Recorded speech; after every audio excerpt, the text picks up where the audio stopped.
Those who rule the world, those truly in command, are referred to as the Illuminati or Cabal. Not many people are aware of their presence, let alone their identity.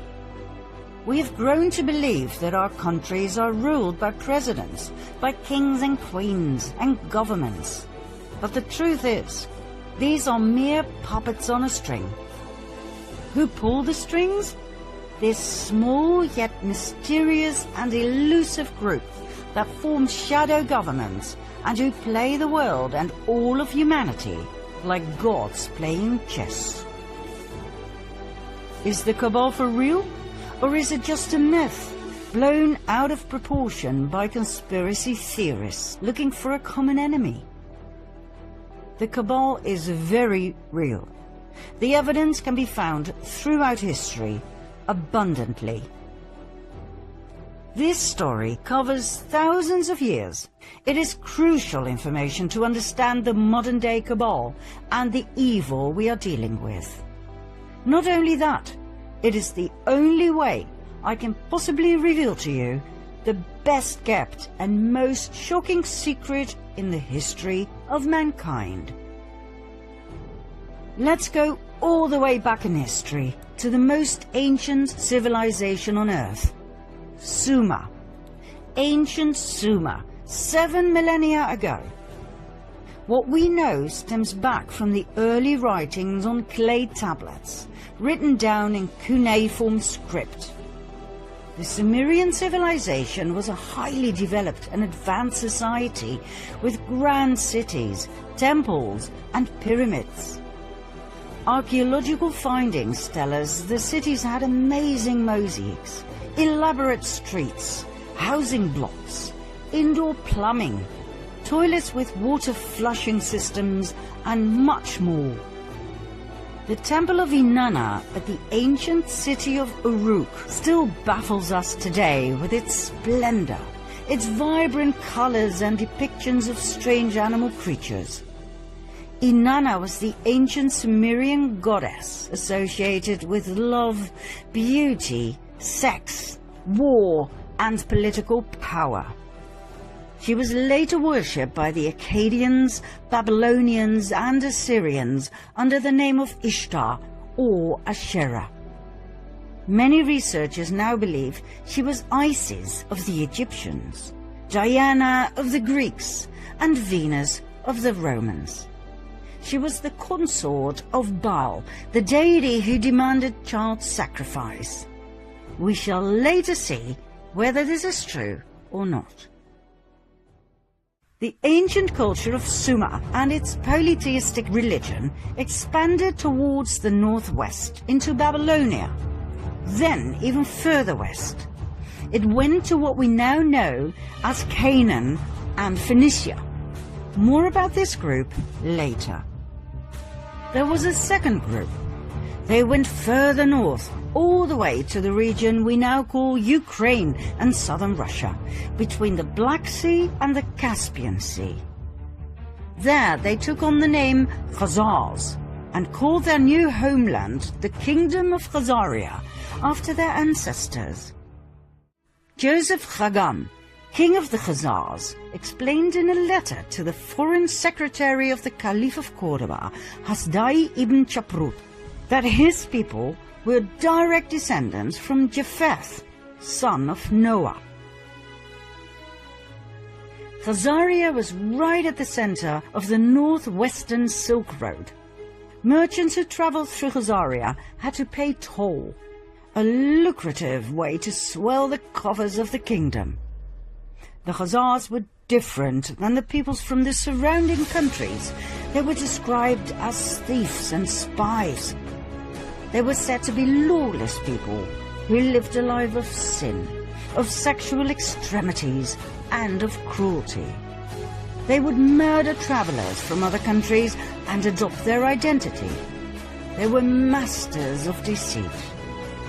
And, last but not least, they were said to worship Baal, also referred to as Moloch, a representation of Lucifer that demanded child sacrifice. In return, Baal was said to reward them with riches, with fame and fortune. The neighboring countries despised them. They hated their sacrificial rituals in which they threw babies into the flames or cut them open to drink their blood and eat their flesh, claiming it gave them incredible power and energy and eternal youth. Urged by these surrounding peoples, the Russian ruler knew he had to do something. In the year 600, he warned their king, Bulan, that their Luciferian practices had to end. He told him they had to convert to either Judaism, Christianity, or Islam. The choice was his. Bulan chose Judaism. But he did not really convert.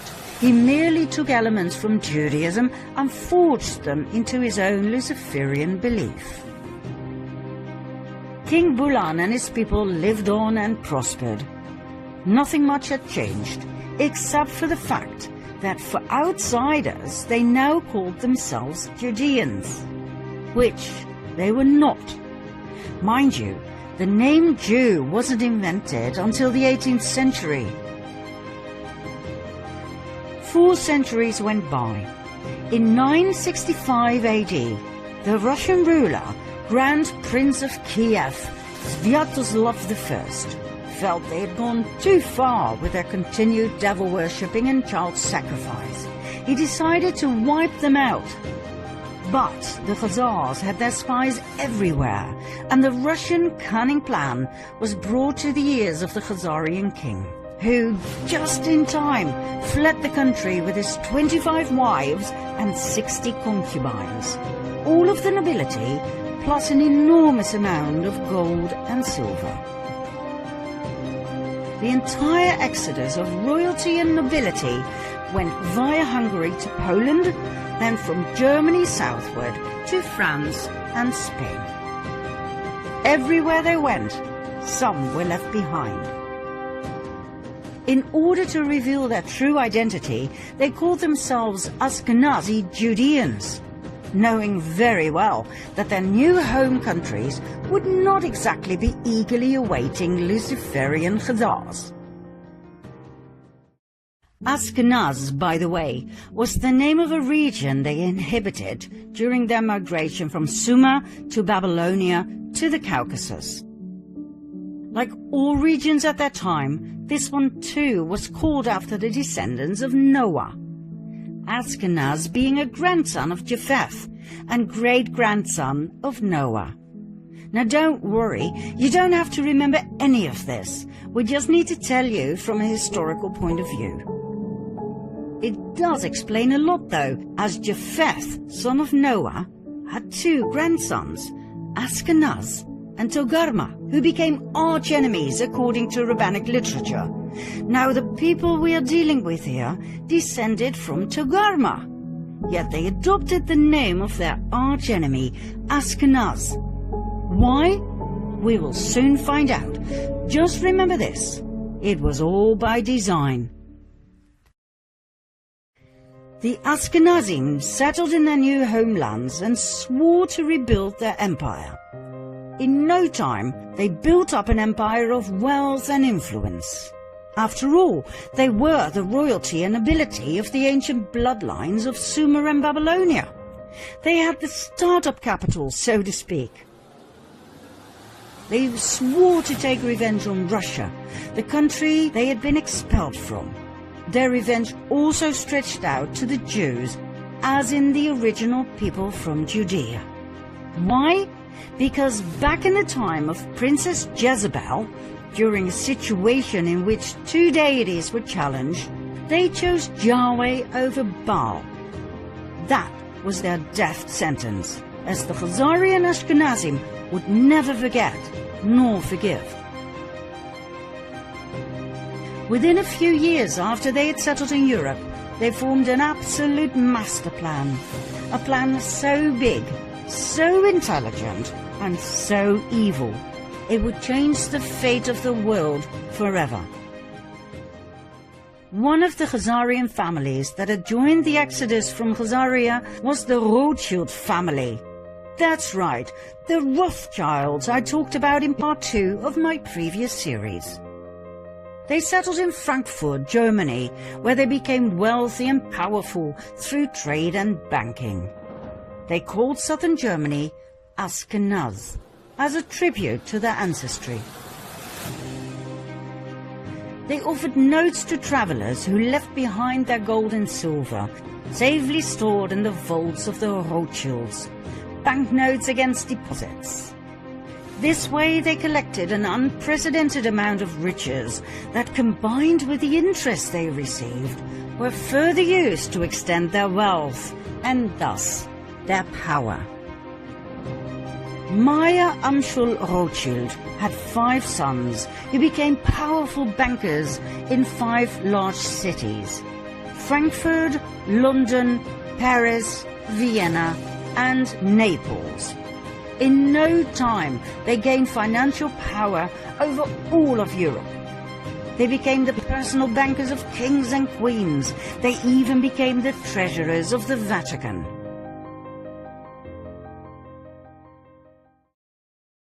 Before we continue with an event in the 18th century that has been deliberately erased from our history books, we have to pause this storyline and go back to the early Middle Ages for a second storyline. The two will meet during this 18th century event, and when they do, things will fall into place, I promise. We'll start in the age of the Crusades. In 1048 AD, an organization was founded that we refer to as the Order of Malta. They were founded in Jerusalem. Their goal was dual. One arm of the order ran a hospital in the Holy Land to tend to Christian pilgrims. The other arm was military, tasked by Rome to protect Christians against the local Muslim population. Their symbol? The equal-armed Maltese cross. During the first 50 years of their existence, Jerusalem was Muslim territory. The amount of Christian pilgrims who went to Jerusalem was limited, even by Islamic law. In 1096 AD, the first of 9 wars broke out. It became known as the First Crusade. The Crusades were religious wars initiated and supported by the Roman Catholic Church. Their goal was to recover the Holy Land from Islamic rule. 3 years after the Crusaders had left for the Holy Land, this goal was achieved. Godfrey de Bouillon and his brother Baldwin, leaders of the First Crusade, became rulers of Jerusalem. The Crusades may have been romanticized in literature and movies, but the truth is, they were insane religious wars focused on nothing but death, destruction, and forced conversion. An estimate of nearly 2 million people died. In 1118, a French knight by the name of Hugh de Payan founded a military order together with 8 relatives and friends. They called the order the Poor Knights of the Temple of King Solomon, later known as the Knights Templar. This order sprang forth from a secret society called the Prieuré de Sion, the Priory of Zion, an order that, by the way, is still alive and active today. With the support of the King of Jerusalem, the Knights Templar set up headquarters on the sacred Temple Mount. Their official goal was to protect pilgrims on their way from Europe to Jerusalem. In and of itself, this is fascinating. 9 knights were officially appointed to protect Christian pilgrims over a distance of 4,000 to 5,000 kilometers. God only knows how they did it. Their not-so-official goal was to rebuild the Temple of Solomon that had been destroyed in 586 BC by the king of Babylon, Nebuchadnezzar. Why this was so important to them, we will show later on. In 1129, the Order of the Knights Templar received the official support of the Roman Catholic Church. The order grew abundantly, and donations came pouring in from all over Europe. The Knights adopted a code of conduct in which they swore unfailing obedience to the Master. According to researchers, the principle of obedience made the Knights Templar lethal. They acted swiftly and with certainty to do as they had been commanded. A force of Templars became an extension of the will of its commander, the Grand Master.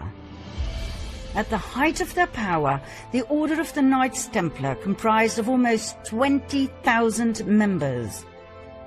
Only 10% were armed knights. The other 90% took care of infrastructure and logistics. Even though the knights had sworn to a life of poverty, the order was excessively rich, owning large plots of lands, farms, vineyards, mills, horses, arms, equipment, the island of Cyprus, and an impressive fleet of ships. All the way from Europe to Jerusalem, in every city, they had monasteries, castles, churches, universities. They were so powerful, they did not need to obey local laws. They could pass freely across all borders. They didn't have to pay taxes, and they were exempt from all authority except that of the Pope. Furthermore, everything they took from the Muslim population that they subjugated and murdered on their way was given to the order. Did they have these privileges in writing? Oh yes, Pope Innocent II took care of everything by signing the papal bull Omne Datum Optimum in 1139. All the order had to do was swear obedience and allegiance to the Pope. There was one area, though, in which the Templars truly excelled: banking. They had a network of banks in many countries that enabled pilgrims to deposit assets in their home countries and withdraw funds in the Holy Land. By the 13th century, the Templars had become such competent and trusted bankers that European kings and nobles who embarked on crusades to the Holy Land often forwarded large cash sums to the Templars that could be withdrawn later so they could pay their armies. The Templars even gave out loans to rulers. They excelled in everything they did, for which they were overloaded with donations, gifts, fame and fortune. However, in the early 14th century, the Knights Templar met their final destiny: King Philip IV of France. This man was heavily indebted by the order. When he asked for even more loans, the order refused. King Philip decided it was time for the Knights Templar to meet their maker. On Friday the 13th of October 1307, a multitude of knights were arrested, including their Grand Master, Jacques de Molay. After years of imprisonment, he and many others were burned at the stake. Medieval documents state that Molay called out a curse over the king and the Pope, Clement V, who had failed to protect them against the wrath of the king, and who had even dissolved the order through his papal bull, Vox in Excelso. Although the Pope dissolved the order, he did not formally condemn it, which would have been normal in those days. 1 month later, Pope Clement died. 8 months later, King Philip died. Ironically, the Pope's body was burned to ashes by a fire that was caused by lightning that struck the church where he was lying in state. The king died of a stroke he suffered during a hunt. But, contrary to what our history teachers have told us, the Order of the Knights Templar did not end here. new orders were founded with new names that were basically the continuation of the Knights Templar. Think Military Order of Christ in Portugal, Supreme Order of Christ in Italy, and so on and so forth. In every European country, the Knights Templar simply lived on the way they had, as if nothing much had changed. Only the order names had. The Order of the Rosicrucians appeared, founded by Christian Rosenkreuz, a German aristocrat. Was it connected to the Knights Templar? Absolutely. The sign of the equal-armed cross of the Knights Templar was combined with a rose. It can be found in medieval churches across France, Spain and Portugal. Yet another secret order was founded in 1534, 2 centuries, 2 decades and 2 years after the official dissolution of the Order of the Knights Templar, the Jesuit Order. The Jesuit Order was a Catholic religious order founded in Paris. Make no mistake though, the Jesuit Order was not an order of pious monks worshipping Jesus from within the walls of their safe monasteries. It was a military order of extremists who had sworn an oath of absolute submission and obedience to the Pope and to their superior general. Let's have a look at their initiation oath. I declare that I have no opinion or will of myself, but without hesitation I will obey every command I receive from my superiors in the Pope's and Jesus Christ's militia. I promise further and declare that when the opportunity arises, I will conduct a ruthless war, secretly or publicly, against all heretics, Protestants and liberals, as I am instructed to do, to exterminate and destroy them of the whole earth, and that I will not spare age, sex or class, and that I will hang up, burn, boil, cook, peel, strangle, and bury these shameful heretics, rip the stomachs and wombs of their wives, and crush the heads of their children against the wall, for the purpose to destroy their horrible race forever. If this cannot be done openly, I will secretly administer the cup with poison, the strangling rope, the steel of the dagger, or the leaden bullet, regardless of the honor, rank, dignity, or authority of the person or persons, as I will at any time be instructed by an agent of the Pope or superior of the Brotherhood of the Holy Faith of the Order of Jesuits.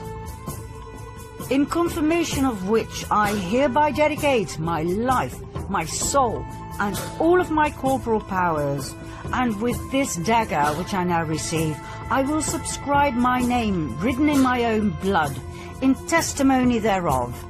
And should I prove false or weaken in my determination, may my brethren and fellow soldiers of the militia of the Pope cut off my hands and my feet, and my throat from ear to ear, my belly opened, and sulphur burned therein, with all the punishment that can be inflicted upon me on earth, and my soul be tortured by demons in an eternal hell forever. Not exactly what you would expect from an order of Jesus, right? Mind you, when we refer to the Jesuit order in relationship to the Cabal, we are not talking about the lower segments of the order. I personally know of Jesuit priests who are wonderful human beings and who've brought a lot of beauty and wisdom into this world. What we're referring to here is the top of the pyramid, the absolute elite of the order, better known as the Jesuit Council. Documents from the Golden Age show us that the Jesuit order grew into an extremely powerful group of men. Their influence went far beyond the religious world. It stretched all the way into the secular. They infiltrated the old Masonic lodges. The Masons were skilled tradesmen in the construction trade. They worked with their hands. They worked hard, physical labor.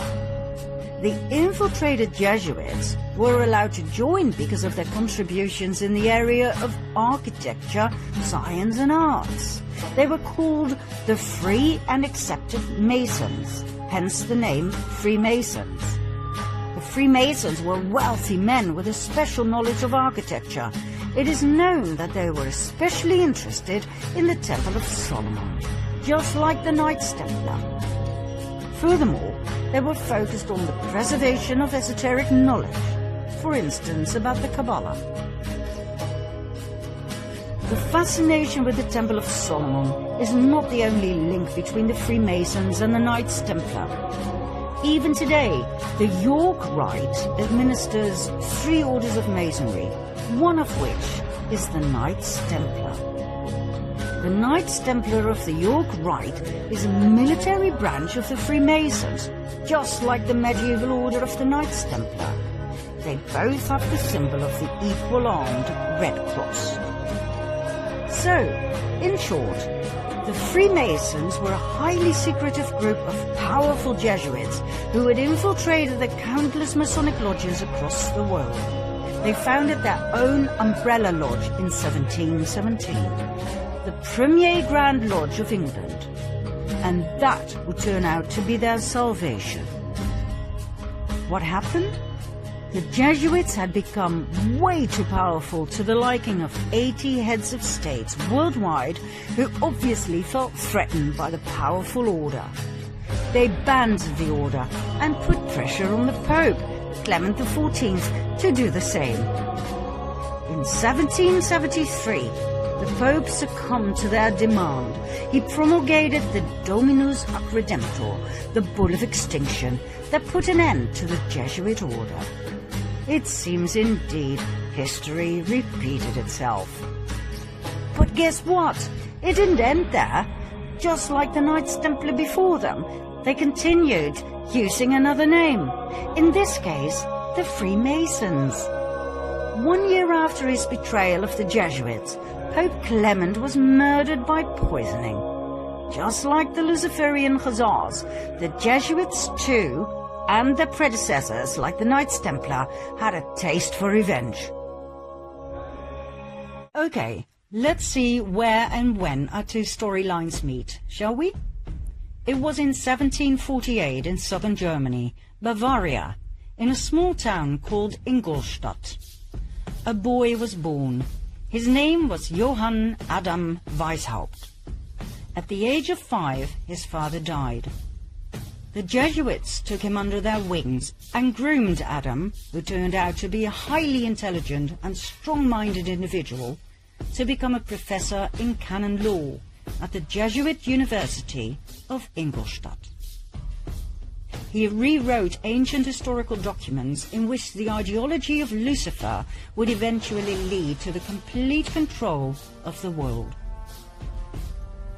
In 1773, a secret meeting took place between Meyer Amschel Rothschild and a select group of 12 elite Khazarian bankers and businessmen. Remember Rothschild, key player in our first storyline? The excessively wealthy and powerful Ashkenazi Khazarian banker from Frankfurt? Well, Rothschild proposed to join forces and riches with the purpose of world dominance. He had set his eye on Adam Weishaupt, who would be perfect to implement their plans in practice and run their organization. And so, on May the 1st, 1776, Adam Weishaupt founded the Bund der Perfektibilisten, the Order of the Perfectionists, later to be called the Order of the Illuminati. It was the fusion of the financial empire of the Rothschilds and the wealth and power of the military order of the Jesuits. Their goal? The creation of a world government and world dominance. Although Weishaupt's name is commonly known among those who study this material, not many people are aware of the fact that he based his Order of the Illuminati on ancient documents, one of which was a letter that was given to him by Rothschild. This letter, referred to as the Constantinople letter, was old and of extreme value to the Ashkenazim. It was 287 years old, written in 1489 by the Nazi, the chairman of the Jewish High Council in Constantinople, as a response to an outcry for help by the head of the Ashkenazi Jews in France. Remember the Khazarians who had fled Russia and who had changed their name to Ashkenazi Jews?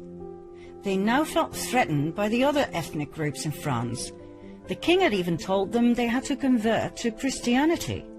The reply of the Nazi in the Constantinople letter was as follows. As for what you say that the King of France obliges you to become Christians, do it, since you cannot do otherwise, but let the law of Moses be kept in your hearts. As for what you say about the demand to despoil you of your goods, make your sons merchants, that little by little they may despoil the Christians of theirs. As for what you say about their making attempts on your lives, make your sons doctors and apothecaries, that they may take away Christian lives. As for what you say about their destroying your synagogues, make your sons canons and clerics, in order that they may destroy their churches. As for the many other vexations you complain of, arrange that your sons become advocates and lawyers, and see that they always mix themselves up with the affairs of state, in order that by putting Christians under your yoke, you may dominate the world and be avenged on them. Do not swerve from this order we give you, for you will find by experience that, humiliated as you are now, you will reach the actuality of power. In other words, they were told to fake a make-believe conversion and to infiltrate every aspect of society: commerce, medicine, religion, and legislation, with the sole purpose of revenge and destruction. How Khazarian! Adam Weishaupt founded the Order of the Illuminati in 1776, financed by the Rothschilds, based on this letter, that, by the way, was based on an even older document, more about which in part 4. 1 year later, in 1777, Weishaupt joined the Grand Orient Masonic Lodge. He made over 2,000 Jesuits head of the many lodges across the world, thus establishing a massive empire of power, in which the Jesuit order was the spider in the web. Weishaupt then officially left the Jesuit order, so that no suspicion would ever be drawn to the involvement of the Roman Catholic Church and the Jesuit Council in the illustrious plans of the Illuminati. The Rothschilds used their riches to finance wars, as they had found out that by financing both sides of each and every war, they would always win financially. They knew no scruples, no mercy. The alliance of the Luciferian Khazars and the Jesuit order had only just begun. Their goals? Personal gain, wealth and power. The submission of the royal families. The annihilation of the infidels, Protestants, Calvinists, atheists, Muslims, Jews, in other words, the destruction of all religions except the Roman Catholic faith. The destruction of all governments, world dominance of the Pope, and revenge. Revenge on each and every one who had ever betrayed them.